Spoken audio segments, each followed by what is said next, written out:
Since coming into office less than 2 years ago, the government of St. Lucia, under Prime Minister Honorable Philip J. Pierre's stewardship, continues to live up to its people first mantra and has successfully delivered relief to both private and public sector workers, in addition to initiating strategic policy measures that shield St. Lucian consumers from the brunt of historically high inflation and places more money back in their pocketbooks. As promised by the Prime Minister, on March 23, 2023, $11.5 million in outstanding back pay was disbursed to public servants. We paid civil servants $11.7 million worth of back pay.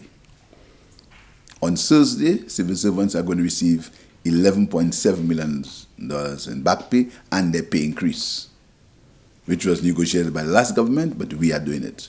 So, for tomorrow, all the provisions in the last collective agreement, which is not negotiated by us, negotiated by the last government, but we're going to keep the promises of the last government. So, to civil servants, all our obligations to them, as far as the last collective agreement, are going to be met. Going to end tomorrow with $11.7 million back pay being paid to them in their salaries on Thursday. Owing to the Prime Minister and Finance Minister's prudentially sound fiscal management abilities, the multi-million-dollar government payday was disbursed amidst unfavorable economic headwinds in the external economy. To date, Prime Minister Pierre, with the backing of the Cabinet of Ministers, have signed off on various policy interventions that have directly benefited St. Lucians. More than 4,100 St. Lucians have been paid outstanding tax refunds in the last 12 months. Last December, active and non-active public servants collectively received $6.8 million in back pay from the government.